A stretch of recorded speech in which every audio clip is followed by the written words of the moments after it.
आपको भी ऐसे ही 50 में 50 मिलेंगे जब आप इस तरीके से बोर्ड एग्जाम में कॉपी लिखेंगे। ठीक है, तरीके से लिखना है कॉपी, वो सारी चीजें आज मैं आपको डिटेल्ड में बताने वाला हूँ। 15 से 20 अंक का उनका इंक्रीमेंट होगा अगर इस वीडियो को वो प्रॉपर देख लेते हैं। ठीक है, अब यहाँ पर कई स्टूडेंट क्या करेंगे, बस यहाँ पे ये गलत हो गया है तो अब एग्जामिनर को लगना चाहिए कि मेरा सवाल मतलब ये गलत मैंने कर दिया है, इस तरीके से गुस्मचा देते हैं। ये सबसे बड़ी गलती करते हैं।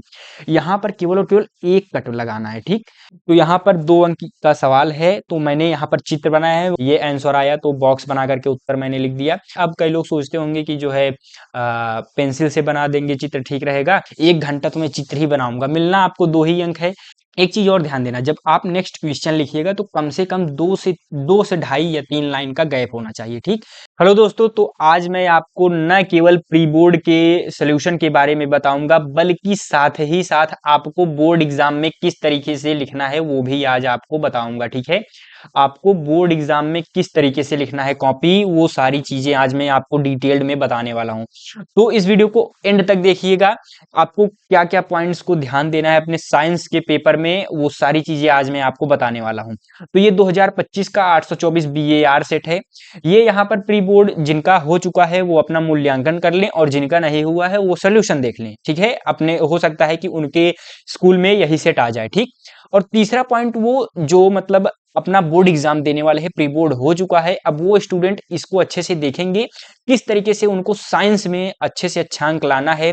15 से 20 अंक का उनका इंक्रीमेंट होगा अगर इस वीडियो को वो प्रॉपर देख लेते हैं। ठीक है, तो इस वीडियो को अच्छे से आपको ध्यान से देखना है, ये प्रॉपर सोल्यूशन मैं आपको बताऊंगा। और यहाँ पर मैं सीधा अभी वर्णनात्मक प्रश्न पर चलता हूँ, लास्ट में मैं आपको बहुविकल्पीय प्रश्न के हल दे दूंगा। ठीक है, क्योंकि वो आपका जो है OMR शीट में फिल करना रहता है।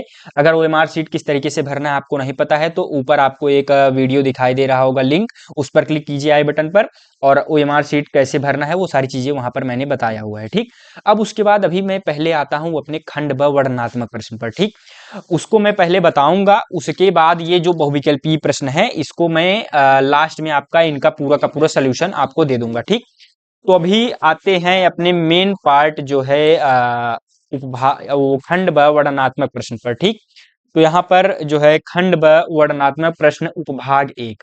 अब आपको किस तरीके से लिखना है, यहाँ पर कॉपी में खंड ब वर्णनात्मक प्रश्न, आपको एक्चुअल बोर्ड की कॉपी, अब तो ये वर्टिकल आएगी, पहले हॉरिजॉन्टल तरीके से आती थी। ठीक, तो यहाँ पर क्या आएगा, खंड ब वर्णनात्मक प्रश्न उपभाग 1। अब यहाँ पर ये क्या होता है, उपभाग 2 यानी उपभाग 1 आपका भौतिक विज्ञान का है, उपभाग 2 आपका जो है रसायन विज्ञान, और उपभाग 3 किसका है, बायोलॉजी यानी जीव विज्ञान का। तो इस ये कौन सा है, भौतिक विज्ञान। ये आपको नहीं लिखना है, मैं आपको मतलब जानकारी के लिए बता दे रहा हूँ कि भौतिक विज्ञान।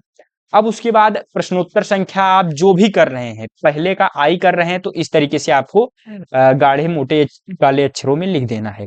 अब उसके बाद हल यहाँ पर आपको डालना है, क्योंकि ये न्यूमेरिकल टाइप क्वेश्चन है, आंकिक प्रश्न। ये देखिए, आप क्वेश्चन पढ़ लीजिएगा। तो ये कुछ इस प्रकार से क्वेश्चन दिया गया है, एक 5 सेमी आकार की वस्तु 40 सेमी वक्रता त्रिज्या के अवतल दर्पण से ध्रुव से अवतल दर्पण के ध्रुव से 30 सेमी दूरी पर रखा है, निम्नलिखित की गणना कीजिए। दर्पण की फोकस दूरी तथा दर्पण के ध्रुव से पर्दे की दूरी जिस पर स्पष्ट प्रतिबिंब प्राप्त होता है। ठीक, तो यहाँ पर ये क्वेश्चन किस तरीके से आपको करना है, सबसे पहले जो भी ज्ञात है, जो भी मतलब दिया है क्वेश्चन में, ये दिया है वस्तु की ऊंचाई दी है हमें, आप देख सकते हैं यहाँ पर वस्तु की ऊंचाई दी है। उसके बाद अवतल दर्पण की वक्रता त्रिज्या ज्ञात है हमें 40 सेंटीमीटर, और उसके बाद वस्तु की दूरी पता है -30 सेंटीमीटर। साइन कन्वेंशन भी साथ ही साथ आपको करके चलना है। अब इससे एग्जामिनर के ऊपर क्या इंप्रेशन पड़ेगा कि स्टूडेंट ने कुछ पॉइंट्स लिखे हैं, तो यहीं पर अगर आपका सवाल गलत भी हो जाता है तो यहाँ पर एग्जामिनर मान लीजिए 2 अंक का सवाल है तो 1 अंक यहाँ पर आपको मिल जाएगा। ठीक, आपने फॉर्मूला सही लिखा है। तो यहाँ पर क्या है, दर्पण की फोकस दूरी F बराबर R/2, उस हिसाब से हमने सॉल्व किया। और उसके बाद F बराबर जो भी आया, एक छोटा सा हमने सिंपल सा फार्मूला लगाया, जो भी आंसर आया उसको क्या करना है, एक पॉइंट यहाँ पर आप लिख लीजिए अपनी कॉपी में कि जब भी आंसर आए उसको बॉक्स बनाना है। गणित का सवाल हो या विज्ञान का सवाल हो या कोई भी सवाल हो, आपका आंसर आए तो उसको बॉक्स बना करके आंसर लिख देना है। ठीक है, अब उसके बाद ख वाला सवाल, जो दूसरा सवाल इसमें पूछा गया है, ध्रुव से पर्दे की दूरी जिस पर स्पष्ट प्रतिबिंब प्राप्त होता है। तो ये सवाल क्या करना है, ध्रुव की दर्पण की ध्रुव से पर्दे की दूरी यानी प्रतिबिंब की दूरी वाला पूछा है। तो हमें फॉर्मूला पता है 1/f equal to the 1/v plus 1/u से, या दर्पण सूत्र जो है, ठीक। इस तरीके से जो भी फॉर्मूला लगाएंगे उसको बॉक्स बनाएंगे, इससे एग्जामिनर को लगेगा कि स्टूडेंट को पता है क्या फॉर्मूले हैं, ठीक। अब मान रखेंगे, इस तरीके से मान रखना है और उसके बाद जो भी आंसर आ जाए तो यहाँ पर इतना आंसर लगा देना है। और ओवरऑल यहाँ पर आपका कितना, दो अंक का सवाल है तो 2 अंक यहाँ पर आपको मिल जाएंगे, ठीक। अब उसके बाद पहले के डबल आई पर आते हैं, नेक्स्ट क्वेश्चन। अब यहाँ पर एक चीज आप ध्यान दीजिएगा कि देखिए किस दृष्टि दोष के निवारण, सॉरी, पहले का डबल आई है तो अवतल लेंस से प्रतिबिंब बनने का किरण आरेख बनाना है आपको, ठीक है। तो यहाँ पर आप कुछ इस तरीके से किरण आरेख आपको पूछा गया है एग्जाम में, आपको ओवरऑल इस तरीके से चित्र अच्छे साफ डायग्राम से, अब कई लोग सोचते होंगे कि जो है पेंसिल से बना देंगे चित्र ठीक रहेगा, तो मेरे हिसाब से पेंसिल से मत बनाइएगा, क्योंकि पेंसिल से जब बनाएंगे कॉपी लगभग 20 से 25 दिनों के बाद चेक होती है, तो उस टाइम तक जो है मिट जाएगा आपका जो है पेंसिल, और उतना पेंसिल से मुझे नहीं लगता अच्छा रहेगा। पेन से रहेगा तो मतलब अच्छे से मतलब जनाई देता रहेगा कि क्या क्या लिखा गया है, ठीक है। तो ओवरऑल इस तरीके से आपको चित्र बना देना है काले और नीले पेन से मिक्स करके, और उसके बाद जो भी पॉइंट्स है उसको हमने लिख दिया, तो इस तरीके से यहाँ पर भी 2 अंक एग्जामिनर आपको दे देंगे, ठीक। अब उसके बाद अब मेरे ख्याल से ये जो क्वेश्चन आपका फिनिश हो गया है यहाँ पर पहले का डबल आई, तो इस क्वेश्चन को अगले पृष्ठ पर लेकर के जाना चाहिए, लेकिन यहाँ पर जो है 50% से कम में ही हो गया है, यानी जो कॉपी पूरी है आधे से कम में हो गया है, ठीक। तो हम दूसरा प्रश्न लिख देंगे। अगर आधा से ज्यादा अगर जगह स्पेस भर लेता है तो हम इस क्वेश्चन को दूसरे पेज पर ले जाते हैं, ठीक है। इस चीज को आपको ध्यान देना है, ठीक। अब उसके बाद यहाँ पर जो है प्रश्नोत्तर संख्या दूसरे का आई, जो भी क्वेश्चन है इस तरीके से लिख देना है आपको। मैं आपको केवल क्वेश्चन दिखाऊंगा, पढ़ करके पूरा सॉल्व नहीं कराऊंगा, नहीं तो ज्यादा टाइम लग जाएगा। तो दूसरे का आई ये क्वेश्चन है और डबल आई ये क्वेश्चन है, ठीक। दूसरे का आई और डबल आई आप देख लीजिए। अब इसके सोल्यूशन पर बात करते हैं सीधा। तो दूसरे का आई किस तरीके से सोल्यूशन लिखा गया है, इस तरीके से ओवरऑल आपको जो है हेडिंग बना करके लिखनी है, जैसे मैंने लिखा है। क्या लिखा है, द्विफोकल लेंस में प्रयुक्त दोनों लेंसों की प्रकृति, ये हेडिंग हमने बनाया। उसके बाद सभी पॉइंट्स को लिखा हेडिंग वाइज बना करके, और ठीक की पॉइंट्स को हमने काले पेन से लिखा है। तो इस प्रकार से अगर आप लिखोगे तो आपको पूरे के पूरे अंक मिलेंगे, ठीक है। 2 अंक का सवाल था तो 2 अंक मिल गए। अब उसके बाद दूसरे के डबल आई पर आते हैं। इस तरीके से जो भी गिवन दैट, अब अगर यहाँ पर आप हेडिंग भी बना सकते हैं कि दिया है, ठीक। हेडिंग बना करके उसके बाद ये पॉइंट्स आप लिख सकते हैं, ठीक है। और उसके बाद दिया है ये ज्ञात है, अब ये हमने जो है फॉर्मूला लगाया, शक्ति बराबर ऊष्मा बटे सेकंड। तो यहाँ पर पावर का मान हमें पता चल गया, तो ओवरऑल इस तरीके से हमने लगाया। अब जो भी 2 पार्ट्स में क्वेश्चन डिवाइड था या 2 चीजें हमें निकालनी थी, तो पहले प्रवाहित धारा हमने निकाला, ये आंसर आया तो बॉक्स बना करके उत्तर मैंने लिख दिया। उसके बाद सिरों के बीच विभवांतर, ठीक इस तरीके से सिरों के बीच विभवांतर आया और इसका आंसर यहाँ पर आया तो हमने ये आंसर लिख दिया। तो ये भी 2 अंक का सवाल, 2 अंक यहाँ पर भी मिल गए, ठीक है। अब आगे बढ़ते हैं, नेक्स्ट क्वेश्चन पर आते हैं। तो यहाँ पर तीसरे क्वेश्चन पर आते हैं, मैं आपको पहले क्वेश्चन दिखा देता हूँ तीसरा। तो तीसरे का जो है आई क्वेश्चन कुछ इस प्रकार से पूछा गया है, और उसके बाद तीसरे का डबल आई यहाँ पर ये क्वेश्चन पूछा गया है, ठीक है। अब इसका सोल्यूशन पर बात करते हैं। तो यहाँ पर जो है प्रश्नोत्तर संख्या तीसरे का आई कुछ इस प्रकार से आपको सॉल्व करना है।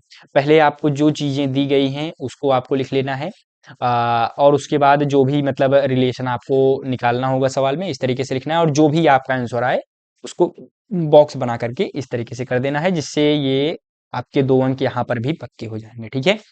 अब उसके बाद तीसरे के डबल आई पर आते हैं। आपको अब देखिए यहाँ पर एक चीज आप देख सकते हैं, ये 50% से ज्यादा का मतलब कॉपी में जगह आ गया। तो अब यहाँ पर थोड़ा सा ही जगह बचा है, लगभग 50% से कम का बचा है, तो हमने दूसरे पेज पर नेक्स्ट क्वेश्चन लिखा हुआ है। आपको भी यही करना है, ठीक है। दूसरे पेज पर अब लिखना है, क्योंकि मान लीजिए एग्जामिनर जल्दबाजी में चेक कर रहे हैं, कोई क्वेश्चन यहाँ पर आपने लिखा है घुड़मुड़ा के, एग्जामिनर को दिखाई नहीं दिया, तो यहाँ पर जहाँ पे आपको 4 अंक मिलने चाहिए थे, केवल और केवल आपको 2 ही अंक मिले, ठीक है। तो ये चीजें आपको ध्यान में देनी है। तो अब तीसरे के डबल आई पर आते हैं। तो ओवरऑल हेडिंग बना करके, हेडिंग वाइज ऐसे पॉइंट वाइज अगर आप लिखते हैं हेडिंग बना करके सारी चीजें, तो एग्जामिनर आपको पूरे के पूरे अंक यहाँ पर भी आपको दे देंगे, ठीक। अब यहाँ पर भी देखिए आधे से ज्यादा कॉपी भर गई थी, तो थोड़ा सा ही स्पेस बचा है, तो यहाँ पर हम नहीं लिखेंगे, नेक्स्ट पेज पर लिखेंगे पीटीओ करके, ठीक। Page turnover. तो यहाँ पर हम पीटीओ करके चौथे प्रश्न पर आते हैं। तो चौथा प्रश्न यहाँ पर मैं आपको दिखा देता हूँ, कुछ इस प्रकार से है। चौथे का आई डबल आई, ठीक, और अथवा करके है आई डबल आई। तो ये चौथा क्वेश्चन पूरा इतना है, ठीक। अब यहाँ पर देखिए, मैंने यहाँ पर अथवा लिखा है। अथवा का मतलब एग्जामिनर को पता चल जाएगा कि इन्होंने ये वाला सवाल लिखा है, ये वाला, ठीक है, इस तरीके से। अगर मैं अथवा नहीं लिखता तो मतलब ये वाला कर रहा हूँ, अथवा लिख दिया हूँ तो यानी ये दोनों सवाल कर रहा हूँ, क्योंकि एक ही करना होता है, या तो ये वाला या तो ये वाला। तो मैं ये वाला कर रहा हूँ। चौथे के आई पर आते हैं और डबल आई क्वेश्चन आप देख सकते हैं, मैं यही सॉल्व किया हूँ अपनी कॉपी में। अगर आपको ये वीडियो अच्छी लग रही है तो अगला वीडियो किस सब्जेक्ट पर चाहिए वो भी आप कमेंट कीजिए। मैं अगला वीडियो उसी सब्जेक्ट पर लेकर के आऊँगा, अच्छे से उसकी भी कॉपी लिख करके आपको दिखाऊँगा कि किस तरीके से आपको वो कॉपी लिखनी है और बोर्ड एग्जाम में अच्छे अंक पाने हैं, ठीक है। तो उसके लिए आप कमेंट कीजिए ज़्यादा से ज़्यादा, तो मैं उस टाइप की वीडियो आपको बना करके दूंगा, ठीक है। तो सबसे पहले क्या लिखना है, घरेलू परिपथ के 3 तार, ठीक, ये आपको हेडिंग डाल देनी है ब्लैक पेन से। और उसके बाद यहाँ पर पहला पॉइंट, लाल रंग का तार, उसके कार्य के बारे में पूछा गया है तो हमने कार्य लिख दिया। और उसके बाद दूसरा काले रंग का तार, उसके कार्य के बारे में हमने डिस्कस कर दिया। दो दो पॉइंट्स देखिए, पॉइंट बना करके इस तरीके से आप लिखोगे, हेडिंग बना करके पॉइंट वाइज, साफ सुथरा रहेगा। पेज भी, अब यहाँ पर हेडिंग बनाया, एक लाइन छोड़ा तो पेज भी फटाफट से भर जाए। मतलब पेज भरने का मतलब ऐसा कोई उद्देश्य है नहीं, लेकिन ज्यादा से ज्यादा आप अच्छे तरीके से लिख सकते हैं क्योंकि लॉन्ग क्वेश्चन है, ठीक है।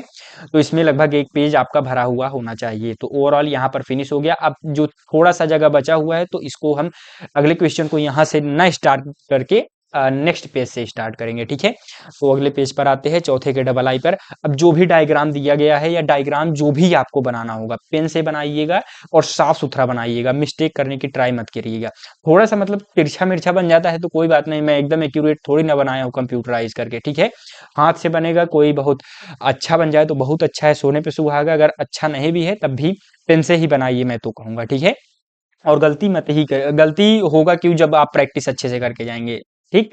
अब यहाँ पे अथवा वाला सवाल कर रहा हूं तो अथवा यहाँ पर लगा देंगे, ठीक। अब यहाँ पे ज्ञात है, देखिए मैंने वही चीजें आपको बताई कि ज्ञात है आपको लिख देना है। जो भी चीजें आपको ज्ञात है मैंने यहाँ पर लिख दिया है। इसको मैंने फटाफट से वैसे डायरेक्टली सॉल्व किया है, तो हो सकता है कि ये क्वेश्चन कंफ्यूजिंग में है कि सही भी है या नहीं, लेकिन ओवरऑल सही ही होगा लगभग। तो इस तरीके से ओवरऑल जब आप सॉल्व करेंगे, अंत में जो भी आंसर आएगा, यहाँ पर अब देखिए आंसर अगर आप ये चीजें ना लिखते, ना बॉक्स बनाते, ना ही आंसर लिखते, एग्जामिनर को कैसे पता चलता कि यहाँ पर आंसर आया हुआ है। बस केवल मैं यही छोड़ देता, आई बराबर 1.71 लिख करके यहाँ पर 5.83। एग्जामिनर को पता ही नहीं चलता कि आंसर कहाँ पर आया है, ठीक। वो यहाँ कहीं पर ढूंढते रह जाते, ठीक है। इसीलिए मैं कहता हूँ बॉक्स बना करके लिखना बहुत इंपॉर्टेंट है। जब आप बॉक्स बनाओगे और आंसर लिख दोगे, एग्जामिनर को फट से दिखाई दे देगा जाएगा कि यहाँ पर उत्तर आया हुआ है। फटाक से एग्जामिनर चेक करेंगे, 3 अंक का सवाल है, 3 अंक यहाँ पर भी और 3 अंक यहाँ पर भी आपको मिल जाएंगे। ओवरऑल 6 अंक का सवाल था तो 6 अंक मिल गए चौथे में, ठीक। इस तरीके से नहीं, इस प्रकार से स्प्लिट है, ये 4 अंक का सवाल है, ये 2 अंक का, ठीक। 3-3 अंक का नहीं है, ये छोटा सा था, ये थोड़ा मतलब जो है बड़ा सवाल था, इस कारण आपको यहाँ पे 4 अंक मिल गए। अब आते हैं 5वें सवाल पर। अब देखिए 5वां सवाल में पहले आपको क्वेश्चन दिखा देता हूँ 5वें का। तो यहाँ पर 5वां पर आने से पहले यहाँ पर लिखा गया है खंड ब उपभाग 2, ठीक। तो यहाँ पर भी आपको ऐसे डाल देना है खंड ब उपभाग 2, ठीक। अब प्रश्नोत्तर संख्या 5 है, तो जो भी प्रश्नोत्तर संख्या 5 है इस तरीके से दिया गया है। अब इसको आप उसी तरीके से सॉल्व करेंगे, ठीक। तो यहाँ पर 5वें का ABCD, ये इतना ही सवाल है। इस तरीके से आपको ओवरऑल, एक सेकंड में सही कर लूँ, हाँ, ठीक है, ये आपको दिखाई दे रहा होगा। अब उसके नीचे हम चलते हैं प्रश्नोत्तर संख्या 5। तो यहाँ पर ये इक्वेशन था, ABC की जगह पर ये चीजें आई हैं, तो ये चीजें हमने निष्कर्ष यहाँ पर लिख दिया। इस तरीके से साफ सुथरा लिखना है, ठीक। अब यहीं एक ही लाइन में पूरा घुसमिचा के लिख दिए हो, कोई जनाई दे नहीं रहा है, एक आध क्वेश्चन गलती से छूट गया तो 1-2 नंबर आपके कैंसिल कट जाएंगे, ठीक है। इन चीजों पर ध्यान देना है। 1 अंक का सवाल ये है, 1 अंक का ये है, 1 अंक यहाँ पर, 1 अंक यहाँ पर, 1 अंक यहाँ पर और 1 अंक यहाँ पर, ओवरऑल 4 अंक यहाँ पर आपको मिल जाएंगे, ठीक। इस तरीके से लिखोगे मेरे भाई तो आपको पूरे के पूरे अंक मिलेंगे। यानी समझ लीजिए कि सबसे छोटा प्रश्न यही है, 4 अंक यहाँ पर ज्यादा से ज्यादा आपको मिल गए, ठीक। तो छोटा प्रश्न था, मतलब छोटा आंसर था प्रश्न, तो मतलब 4 क्वेश्चन यहाँ पर दिए गए थे वैसे देखा जाए तो। अब प्रश्नोत्तर संख्या 6 पर आते हैं। आपको छठा क्वेश्चन मैं दिखा देता हूँ। व्यंजक चूर्ण के निर्माण की विधि का रासायनिक समीकरण लिखिए और उसके बाद पीओपी, प्लास्टर ऑफ पेरिस का सूत्र लिखिए और 2 प्रयोग। 2 क्वेश्चन है, 2-2 अंक के हैं, तो इसको मैं आपको इसका आंसर डिस्कस कर देता हूँ। छठवें का ए, देखिए इस तरीके से लिखा हमने। अब देखिए ये आधे से कम में हो गया, आप देख सकते हैं आधे से कम में हो गया। जब आधे से कम में चीजें हो गई हैं तो आपको क्या करना है, यहाँ पर छठे का बी, इसी में मैंने दूसरा क्वेश्चन डाल दिया है। अगर ये आधे से ज्यादा अगर यहाँ तक अगर आता तो मैं इसको अगले पृष्ठ पर लेकर के जाता, लेकिन आधे से कम में हो गया है तो यही इसी पर मैंने लिख दिया है ये सवाल। तो ये पीओपी का यहाँ पर सूत्र है CaSO4 इंटू हाफ H2O, ये सूत्र होता है, इसका जो दो उपयोग है हमने लिख दिया है, ठीक। और यहाँ पर जो है इस तरीके से विरंजक चूड़ के बारे में हमने निर्माण की विधि भी बता दी है। अब एक पॉइंट यहाँ पर मैं आपको एक और चीज बता देता हूँ, यहाँ पर आप देख सकते हैं उपभाग 2 लिखा हुआ है। सपोज मान लीजिए कि ये वाला क्वेश्चन चौथे का डबल आई, ठीक, अभी आप लगा रहे हो चौथे का डबल आई, इतने में ही हो गया, तो आप सोचोगे कि नहीं मेरा कॉपी जो है आधे से कम में हो गया है, तो पांचवा क्वेश्चन यहाँ से कर दूं उपभाग 2 का। ये सबसे बड़ी गलती होगी, क्योंकि वो जो आप लास्ट वाला पेज जब देखोगे एग्जाम में, जब कॉपी में पढ़ोगे, जब लास्ट पेज पर ऐसे जा करके, तो लास्ट पेज पर लिखा होता है साफ साफ कि जो नया उपखंड होता है, ठीक, यानी नया उपखंड या उपभाग जो कि यहाँ पर लिखा गया है, उसको नए पृष्ठ पर से यूज करना है। यानी अगर यहाँ पर अगर आपने एक लाइन भी लिख दिया है पिछले उपभाग का या पिछले उपखंड का, तो इस पेज को पूरा का पूरा आपको खाली छोड़ देना है, नया उपखंड नए पेज से डालना है, ठीक है, या नया उपभाग नया खंड नए पेज से आपको डालना पड़ेगा, ठीक है। उस पेज में आप कुछ नहीं लिखेंगे, फिर ये मैं कहना चाहता हूं, ठीक है। उसमें तब आधा या ही नहीं देखना है, उसमें डायरेक्ट आपको नेक्स्ट पेज पर आपको मूव ऑन कर जाना है और इस तरीके से उपभाग डालना है ऊपर, उसके बाद क्वेश्चन का आंसर लिखना है, ठीक। ये डाउट यहाँ पर मैं क्लियर कर देता हूँ। और बाकी अगर उसी खंड का क्वेश्चन यहाँ पर देख सकते हो, छठे का ए और छठे का बी उसी खंड का क्वेश्चन है, तो इसमें मैंने एक साथ ही लिख दिया एक ही पेज में, ये चीजें आपको पता होनी चाहिए, ठीक। अब उसके बाद सातवें का ए, अब ये भी आधे से कम में ही हो गया है, अगर देखोगे तो मैंने सातवें का बी भी यहाँ पर डाल दिया है, ठीक। अब उसके बाद जो है सातवें का ए, मैं क्वेश्चन पहले आपको दिखा देता हूँ। तो नीचे लिखी गई रासायनिक अभिक्रियाओं को संतुलित कीजिए, इसको संतुलित करना है। सातवें का बी और सी अथवा करके दिया है, तो मैंने यहाँ पर आप देख सकते हैं अथवा वाला किया है, तो मैं ये वाला क्वेश्चन भी आपको दिखा देता हूँ। तो ये मैंने क्वेश्चन ओवरऑल किया है, सातवें का ए और सातवें का बी, ठीक। तो ए वाले क्वेश्चन में क्या है, आईपीएसी नाम बहुत ही इजी है, 4 सवाल 4 अंक यहाँ पर मिल गए, और उसके बाद उदासीनीकरण अभिक्रिया 2 अंक का है, ठीक। तो इसको मैं फटाफट से डिस्कस कर देता हूँ। तो यहाँ पर अथवा करके है, ये क्या है, प्रोपेनल है, ठीक, एल्डिहाइड समूह है तो प्रोपेनल हो जाएगा, और उसके बाद या प्रोपेनल या प्रोपेनल डिहाइड, ठीक। और उसके बाद CH3CH2COOH, इसको हम क्या कहते हैं, ओइक एसिड है तो प्रोपेनोइक एसिड, कार्बोक्सिलिक अम्ल का ग्रुप है, ठीक। अब उसके बाद यहाँ पर क्या है, CH3CHOH लगा हुआ है तो प्रोपेन टू ऑल, एल्कोहल का क्या होता है, ऑल होता है, ठीक। अब उसके बाद यहाँ पर क्या है, ये ट्रिपल बॉन्ड है तो क्या हो जाएगा, ब्यूट 1 आइन, ठीक।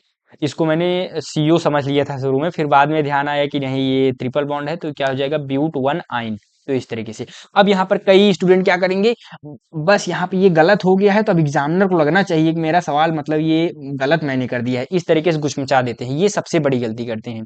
यहाँ पर केवल और केवल एक कट लगाना है, ठीक।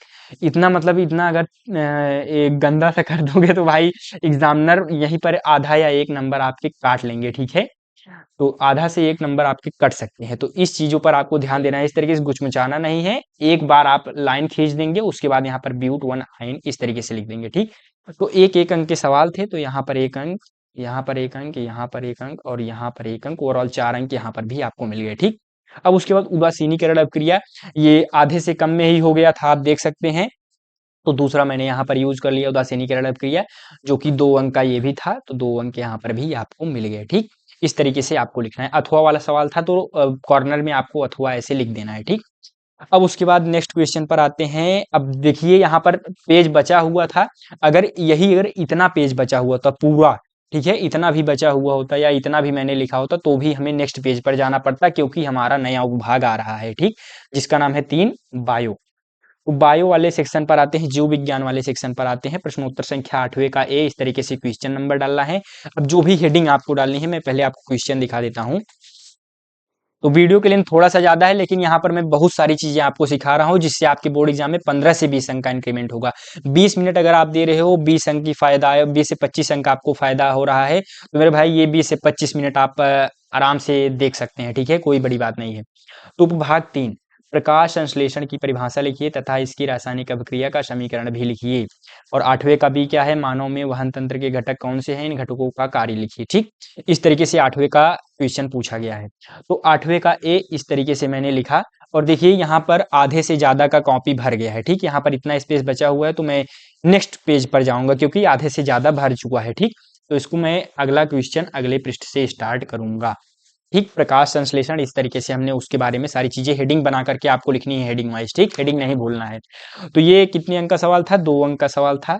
1+1, क्योंकि एक नंबर आपको जो है परिभाषा पर मिलती है और 1 अंक आपका जो ये इक्वेशन आपने लिखा है उस पर। ठीक है, स्टेप मार्किंग होती है। अगर सपोज आपने केवल परिभाषा ही लिखा है, ठीक, ये इक्वेशन नहीं लिखा है, तो तब भी आपको 1 अंक मिलेंगे। ठीक, और 1 अंक यहाँ पर आपके कट जाएंगे। ये नहीं कि 0 अंक मिल जाएंगे, आपने अगर समीकरण नहीं लिखा है तो आपको 0 अंक मिलेंगे, नहीं, यहाँ पर 1 मिलेंगे। या फिर आपको अगर केवल इक्वेशन ही आ रहा है तो इक्वेशन ही लिख करके आइए, परिभाषा नहीं लिखेंगे, यहाँ पर आपको 0 मिल जाएगा, यहाँ पर 1 मिल जाएगा। ठीक, जितना आए उतना करके आइए, छोड़ करके मत आइए कोई क्वेश्चन, मेरा मानना तो ये है। ठीक, अब 8वें के बी पर आते हैं, नेक्स्ट क्वेश्चन, जो कि इस तरीके से है, क्या मानव में वहन तंत्र के घटक एवं उनके कार्य निम्नवत हैं। इस तरीके से आपको हेडिंग बना देनी है। अब जो घटक, प्रमुख घटक कौन कौन से हैं, पहला हृदय है, दूसरा रक्त है, तीसरा आर्टरीज धमनियां है, चौथा स्नायुएंस। ठीक, इस तरीके से आपको जो है हेडिंग बनानी है और उसके कार्य पॉइंट वाइज करके एकदम साफ सुथरा लिखना है। ठीक, साफ सुथरा 2-2 3-3 पॉइंट लिखिए, और उसके बाद ओवरऑल यहाँ पर जो भी घटक थे हमने लिखा। 8वें के बी भी कितने अंक का सवाल था, 2 अंक का सवाल था, तो यहाँ पर भी आपको 2 अंक मिल जाएंगे। अब देखिए यहाँ पर क्या लिखा है, 1+1 2, यानी हमें क्या करना था, इनके जो घटक थे, ठीक है, इनके घटक पर, यानी 2 घटक अगर केवल अगर मैं लिखता हूं तब भी मुझे पूरे अंक मिल जाएंगे। यानी मैं हृदय और रक्त के बारे में लिख दूं तब भी पूरे के पूरे अंक मिल जाएंगे। लेकिन मैंने यहाँ पर 4 पॉइंट्स लिखा है एक्स्ट्रा, अगर आप याद करना चाहें तो कर सकते हैं। ठीक है, अब प्रश्नोत्तर संख्या 9वें के ए पर आते हैं। मैं यहाँ पर आपको 9वां क्वेश्चन दिखा देता हूँ। पुष्प की अनुदैर्ध्य कार नहीं काट का नामांकित चित्र बनाइए। ठीक, तो यहाँ पर 2 अंक का सवाल है, तो मैंने यहाँ पर चित्र बनाया है। वैसे मैं चित्र अच्छा नहीं बना पाता हूँ, फिर भी जैसा मैंने ट्राई किया है वैसा ही आपको भी बनाना है, पेन से ही बनाना है। ये नहीं पेंसिल लेकर के गए हो, अब 1 घंटा तो मैं चित्र ही बनाऊंगा, मिलना आपको 2 ही अंक है। अगर यहाँ पर मुझे 2 अंक मिल रहे इतने खराब चित्र पर, आप जो है प्रिंट आउट यहाँ पर प्रिंट करके निकाल के एकदम छाप देते हैं तब भी आपको 2 ही अंक मिलेंगे, या कंप्यूटर से छापते हैं तब भी आपको 2 ही अंक मिलेंगे। तो मेरे भाई, समय उतना खर्च ना करें, जिस हिसाब का क्वेश्चन है, 6 अंक का है तो ज्यादा समय दीजिए, 2 अंक का है तो थोड़ा सा कम समय दीजिए। ठीक, उस हिसाब से आप सवाल पर जाइएगा। ठीक, अब 9वें का ए, पुष्प की अनुदैर्ध्य काट का नामांकित चित्र। इस तरीके से आपको ब्लैक पेन से जब आप लिखोगे तो एग्जामिनर को पता चल जाएगा कि आपने किसका चित्र बनाया है। ठीक है, नहीं तो घोड़ा बिल्ली बना दिए हो और नीचे लिखे ही नहीं हो किस प्रकार का चित्र है, तो अब वही दिख रहा है मुझे, तो अब इसलिए मैंने नीचे लिख दिया है कि इसका चित्र है। ठीक, और उसके बाद वर्तिकाग्र जो भी पॉइंट्स हैं तो उसको नामांकित चित्र बनाना है। 1 अंक नामांकन पर और 1 अंक आपको मिलेंगे चित्र पर। ठीक, अगर केवल आप चित्र बनाते हो तो केवल 1 अंक मिलेंगे। ठीक है, अगर आप नामांकन भी कर देते हो तो आपको 1 अंक और मिल जाएंगे, तो 2 अंक प्रॉपर यहाँ पर हो जाएगा। अब देखिए आधे से कम में हो गया है, आप देख सकते हैं। तो अब नेक्स्ट क्वेश्चन, एक चीज और ध्यान देना, जब आप नेक्स्ट क्वेश्चन लिखिएगा तो कम से कम 2 से 2.5 या 3 लाइन का गैप होना चाहिए। ठीक, ये नहीं कि एकदम यही सटा करके लिख दिए, 1 से 1.5 लाइन 2 लाइन का गैप होना चाहिए, मिनिमम 2 लाइन। एक चीज यहाँ पर ध्यान देना, 2 लाइन का गैप होना चाहिए, अच्छे से आपको लिखना है। और उसके बाद प्रश्नोत्तर संख्या जब आपने डाला, भूमिका जो है पारितंत्र के अपमार्जकों की भूमिका, और जो भी एग्जाम्पल्स थे, 1-1 अंक करके यहाँ पर भी 2 अंक आपको मिलेंगे। ठीक है मेरे भाई, इस तरीके से आपको लिखना है। अब 10वें क्वेश्चन पर आते हैं। 10वां क्वेश्चन मैं आपको दिखा देता हूँ। उत्पादक एवं उपभोक्ता को समझाइए और प्रभाविता के नियम को समझाइए। ठीक, डोमिनेंस। अब उसके बाद यहाँ पर 10वें के पर आते हैं। उत्पादक जो प्रोड्यूसर होता है, जो भी हेडिंग हमने लिखा, अच्छे से हेडिंग बनाकर पॉइंट्स लिखा। अब आप सोच रहे होगे कि ये जो उत्पादक का अंग्रेजी आपको कैसे पता चला, ज्यादा कुछ नहीं, यहीं पर आप देख लिए करो। ठीक है, स्पेलिंग मुझे भी इंग्लिश उतना जो है एकदम तगड़ा नहीं आता। आप कंज्यूमर्स है तो कंज्यूमर्स, ठीक, इसी में से देख लिया करो, वही आपका हो जाएगा, स्पेलिंग मिस्टेक नहीं होगी, मैं ये कहना चाहता हूँ। मतलब प्रोड्यूसर और कंज्यूमर तो पता ही है, इतना भी कमजोर नहीं हूँ। लेकिन अगर स्पेलिंग में थोड़ा सा अगर प्रॉब्लम है तो देख लो फटाक से, जो है अपने जो है पेपर में जा करके। अब आधे से कम में हो गया है, इस नाते मैं इसको इसी पेज में बी वाले सेक्शन को कर रहा हूँ। अब प्रभाविता के नियम के बारे में हमने लिखा, 2 अंक यहाँ पर मिल गए हमें और 2 अंक इस वाले में भी मिल गए, तो ओवरऑल 2-2 4 अंक। ठीक, इस तरीके से लिखना है। अब उसके बाद 11वें क्वेश्चन मैं आपको दिखा देता हूँ। 11वां क्वेश्चन यहाँ पर है। तो हमने अथवा वाला किया है, तो मैं आपको अथवा वाला दिखा देता हूँ। ये क्वेश्चन है क्या, पौधों में अलैंगिक जनन की विभिन्न विधियों का वर्णन कीजिए। ठीक, अब उसके बाद अलैंगिक जनन की विभिन्न विधियां जो भी हैं, तो इस तरीके से हमने विभिन्न विधियां हेडिंग बनाई। ठीक, आप देख सकते हैं। उसके बाद हमने वनस्पति जनन पहला पॉइंट हेडिंग बनाया और जो भी उदाहरण थे हमने लिखा। फिर कालिका जनन के बारे में हमने लिखा यहाँ पर हेडिंग बना करके, और उसके बाद हमने विखंडन के बारे में लिखा। ठीक, और उसके बाद यहाँ पर हमने बीजाणु जनन के बारे में लिखा। ओवरऑल देखो 6 अंक का सवाल है, तो 1 से 1.5 पन्ने में कम से कम आपको लिखना है। ठीक है, 1.5 पेज में आप कम से कम लिखिए। अगर भाई कम में ही हो जा रहा है तो भी ठीक है, लेकिन कई कई एग्जामिनर होते हैं कि आपने इतना कम लिखा है तो आपको पूरे अंक नहीं मिलेंगे, ये वो होता है। इस नाते 1.5 पेज कम से कम आप लिखिए, 2 पेज तक भी जा सकते हैं क्योंकि 6 अंक का सवाल है। तो यहाँ पर ओवरऑल 6 अंक, सॉरी 2 + 4 यानी 6 अंक यहाँ पर भी मेरे को मिल जाएंगे। ठीक, मैंने लिखा है ये, तो ओवरऑल कहीं पर भी मेरे अंक नहीं घटे, तो जो है ओवरऑल इसी तरीके से आपको लिखना है कॉपी बोर्ड एग्जाम में, तभी जा करके आप पूरे के पूरे अंक पाएंगे। इस तरीके से आप लिखोगे तो आपको पूरे के पूरे अंक मिलेंगे। तो यानी अभी मेरे को 50 में 50 शब्द मिले हैं मुझे। ठीक है, आपको भी ऐसे ही 50 में 50 मिलेंगे जब आप इस तरीके से बोर्ड एग्जाम में कॉपी लिखेंगे। ठीक है, अब उसके बाद आगे बढ़ते हैं। जो है मैं आपको यहाँ पर पॉइंट्स दिखा देता हूँ। ये जो आंसर है, यहाँ पर एक सेकेंड, ये जो क्वेश्चंस हैं, सभी क्वेश्चंस हैं, मैं आपको एक एक करके सभी क्वेश्चंस ही दिखा देता हूँ बोर्ड एग्जाम का। तो बहुविकल्पीय प्रश्न के उत्तर हैं, यहाँ पर आप देख सकते हैं। ये 1 से लेकर के 20 तक के बहुविकल्पीय प्रश्न के उत्तर हैं। तो ये पहला, और यहाँ पर ये दूसरा बहुविकल्पीय प्रश्न का उत्तर, ये तीसरा और चौथा और पांचवा, और उसके बाद छठा, सातवां, और यहाँ पर ये आठवां, और यहाँ पर नौवां, और उसके बाद यहाँ पर जो है आपका 10वां बहुविकल्पीय प्रश्न, 11वां, फिर 12वां, 1 सेकेंड, 13 और 14, 15। ठीक, और उसके बाद आगे बढ़ते हैं तो 16वां बहुविकल्पीय प्रश्न यहाँ पर है, फिर उसके बाद 17वां, फिर 18वां। ठीक, और ये रहा आपका 19वां बहुविकल्पीय प्रश्न और 20वां। टोटल ये 20 बहुविकल्पीय प्रश्न जो भी थे, उसके 20 बहुविकल्पीय प्रश्न के उत्तर यहाँ पर हैं। और यह वीडियो किन स्टूडेंट्स के लिए, आप देख सकते हैं। अगर आप इस टाइप के स्टूडेंट हैं तो ये वीडियो आपके लिए है। और मेरे भाई, अगर अगर आपको ये वीडियो अच्छी लग रही है तो अगला वीडियो किस सब्जेक्ट पर चाहिए वो भी आप कमेंट कीजिए। मैं अगला वीडियो उसी सब्जेक्ट पर लेकर के आऊँगा, अच्छे से उसकी भी कॉपी लिख करके आपको दिखाऊंगा कि किस तरीके से आपको वो कॉपी लिखनी है और बोर्ड एग्जाम में अच्छे अंक पाने हैं। ठीक है, तो उसके लिए आप कमेंट कीजिए ज़्यादा से ज़्यादा, तो मैं उस टाइप की वीडियो आपको बना करके दूंगा। ठीक है, और हाँ, जाते जाते ओएमआर सीट वाली वीडियो जरूर से जरूर देख करके जाइए, जिससे आप बोर्ड एग्जाम में अच्छे से अच्छा अंक, मतलब ओएमआर सीट किस तरीके से भरना है, वो सारी चीज़ें आपको पता चल जाएंगी। ठीक है, तो स्क्रीन पर आपको एक वीडियो ओएमआर सीट वाली दिखाई दे रही होगी, उस पर क्लिक कीजिए और अच्छे से देखिए उस वीडियो को, तब ओएमआर सीट में कोई भी गलती नहीं करेंगे। ठीक है, और ओएमआर सीट में आप अच्छे से बोर्ड एग्जाम में लिख सकते हैं। ठीक है, तो वो सारी चीज़ें वहाँ पर मैंने बताया, तो उस वीडियो पर क्लिक कीजिए। और हाँ, मैं आपसे वही मिलूंगा, तब तक के लिए चलते हैं। धन्यवाद, राधा स्वामी।